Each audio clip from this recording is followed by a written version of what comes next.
El germen es que precisamente un ilustrador que es amigo mío me cuenta que ha visto un pequeño reportaje de Manuel Cortés, del principal protagonista del que es nuestro documental, lo ve en televisión y me cuenta la historia. Y desde el primer momento me fascina y me parece una historia muy interesante, muy sorprendente que contar. En el año 1969, Manuel Eguineche y yo trabajábamos en una pequeña revista de Madrid como reporteros de base. Un día vimos en la redacción una noticia que anunciaba que en un pueblo de Málaga, en Mijas, había aparecido su alcalde, que llevaba 30 años oculto. Tiene muchos elementos que a mí, no solo como persona, sino también como profesional, como realizador y sobre todo como espectador, me atrapan, ¿no? Y tienen casi elementos de película de intriga, de thriller, hasta de género negro, que me atrapan mucho y creo que es una historia interesante y sorprendente para contar. Se la traslado al productor y bueno, ya a partir de ahí pues empieza a nacer el concepto de 30 años de oscuridad.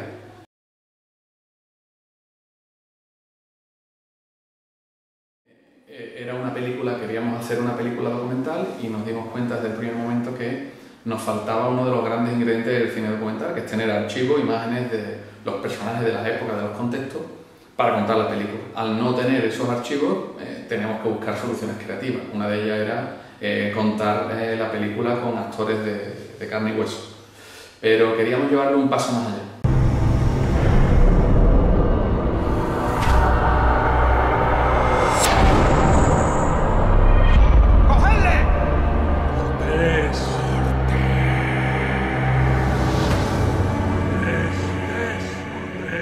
Durante años tuve la misma pesadilla una y otra vez. Unas veces me cogían y otras me escapaba, pero siempre me despertaba y todavía hoy me despierta el miedo, el mismo miedo. Y el trasladar esta idea de recrear sus vidas con animación y más con un estilo de cómic nos parecía muy atractiva, y sobre todo teniendo en cuenta no solo que muchos de los que participan en el proyecto somos lectores de literatura y de cómic y de novelas gráficas, sino que, bueno, que hoy día hay muy buenos ejemplos de películas de animación donde se cuenta historias de guerra, de posguerra, como puede ser Persepolis, ¿no? En el caso de primero un cómic que luego se traslada a película, o en el caso de Maus, que es una novela gráfica que en su momento tuvo un premio Pulitzer, ¿no? Hablando sobre precisamente los campos de concentración. Entonces, bueno, creo que hoy día el cómic, la novela gráfica, pueden ser un medio más para contar una historia tan seria como la que contamos nosotros en 30 años de oscuridad.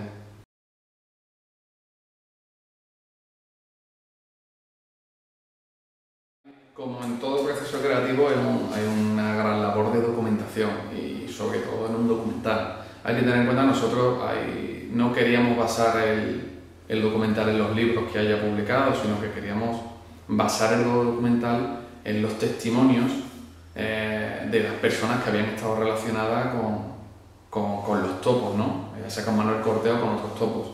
De todas formas hemos contado con dos de los autores de esos libros, con Jesús Torbado, que escribió junto a Manuel Eguineche Los topos, y también con Ronald Fraser, ¿no? Que es el autor del libro Escondido, basado un poco en toda la peripecia vital de Manuel Cortés. A partir de ese proceso de documentación comenzamos a trabajar en todo el diseño de producción, en el guión, en un guión previo que luego se definiría finalmente durante la sala de montaje, ¿no? En el proceso de edición, en un documental donde terminas de cerrar la historia, terminas de cerrar el guión, ¿no?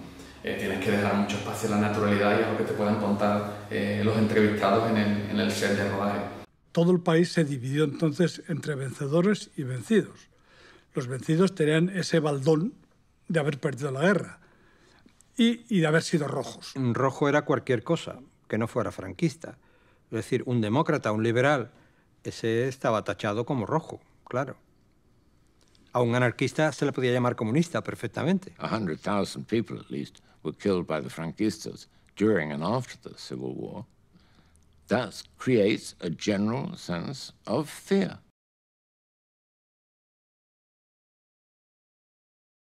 En cuanto al tema de la memoria memoria histórica, nosotros desde el primer momento no hemos querido hacer un documental que fuese exclusivamente político, sino hemos tenido una idea clara de tratar esta historia como una historia de supervivencia humana que estuviese más allá de todo el tema ideológico y de todo el tema político. No quiere decir que en la película no hablemos del contexto ni de la época. La época fue la que fue, una guerra civil y luego una dictadura. Y todo eso se muestra en la película. ¡Quieto! Hice todo lo posible por calmar a los más exaltados, aunque sabía que la situación era prácticamente insostenible. El enemigo ha sufrido numerosos muertos. Al estallar la guerra, cientos de hombres morían cada día en el campo de batalla y otros tantos eran fusilados por todo el país. No creo que una historia, a pesar de estar contada durante la guerra civil, no deba contarse, ya sea de un bando o de otro, ¿no? Yo creo que eso sí es una barrera que creo que tenemos que traspasar. Pero nos centramos más en la historia de supervivencia humana, en las familias, las pequeñas historias, los pequeños detalles, más que en el término exclusivamente político.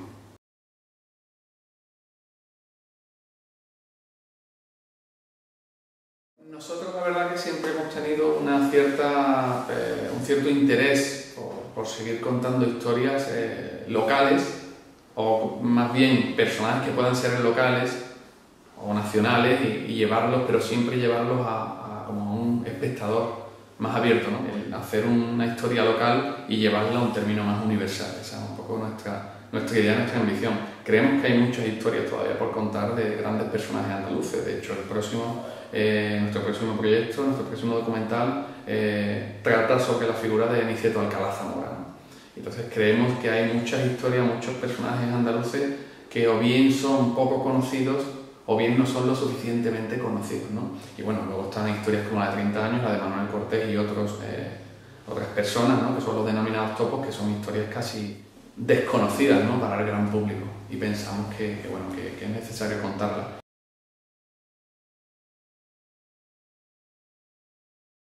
En La Claqueta somos un equipo humano que ronda en torno a los 30 y que hemos crecido todos a lo largo de estos 10 años, ¿no? También te tengo que comentar que justo la nominación a los Goya coincidió con el 10º aniversario de la productora, ¿no? Para nosotros fue como el broche a 10 años de trabajo, 10 años de esfuerzo, 10 años de lucha y 10 años sobre todo de intentar alcanzar nuestros sueños, ¿no? Que obviamente es hacer cine y el seguir contando historias.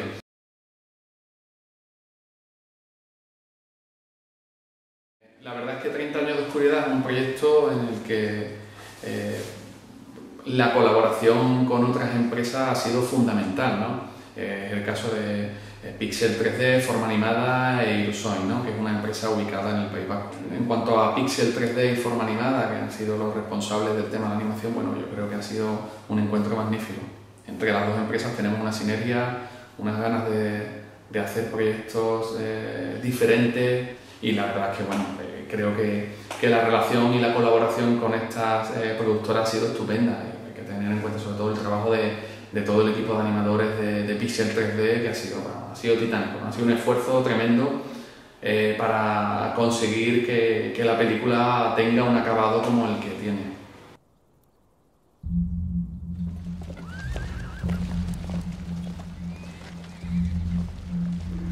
Una mañana vimos unos barcos que se acercaban entre la niebla. De pronto comenzaron a disparar contra nosotros. Fue terrible.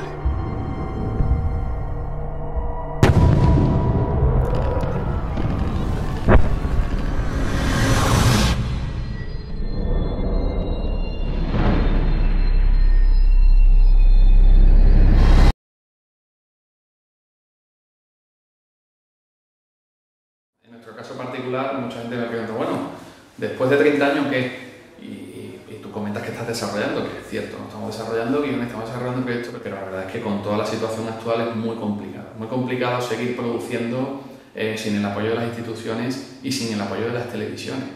Es totalmente necesario porque Hay una concepción fuera del mundo cultural que solo la cultura parece que está subvencionada, pero hay un montón de sectores subvencionados. Y sobre todo, además, hablando del audiovisual, hay que puntualizar que este año, bueno, pues hemos tenido una cosecha de cine andaluz tremenda. No solo desde los Goya, sino en el propio Festival de San Sebastián. Ha habido grandes éxitos andaluces de público y crítica, ¿no? Como Grupo 7, como El Mundo es Nuestro, como Carmino Revienta. Hay otras producciones que están viajando, cortometrajes como Libre y Directo, de un compañero nuestro, ¿no? de un amigo, Bernabé Rico, que está teniendo una cantidad de premios en festivales, ¿no? Estamos hablando de que hay una cantidad de profesionales, grandes profesionales andaluces, con un talento tremendo, haciendo cosas muy importantes, que están viajando por todo el mundo, que necesitan de un apoyo para seguir creando. Eso no quita que el modelo actual cambie. Está claro que tiene que cambiar, pero el proceso quizás deba ser un poco más. Hay que buscar un modelo de financiación nuevo, eso está claro, pero no se puede pasar de un modelo a otro totalmente contrario de la noche a la mañana, ¿no? Prácticamente es liquidar la industria. En La Claqueta actualmente estamos desarrollando varios largometrajes de todo tipo, de género, incluso también algún largometraje documental, pero sobre todo en el proyecto que estamos ahora inmersos, ¿no? en producción es Art Poético. Es una serie de animación sobre poesía nacional e internacional, basada en pequeñas piezas de 2 o 3 minutos en los que intentamos de forma creativa contar esos poemas, ¿no? Mostrarles a los niños una forma diferente de ver poesía y que les incite a la lectura de la misma.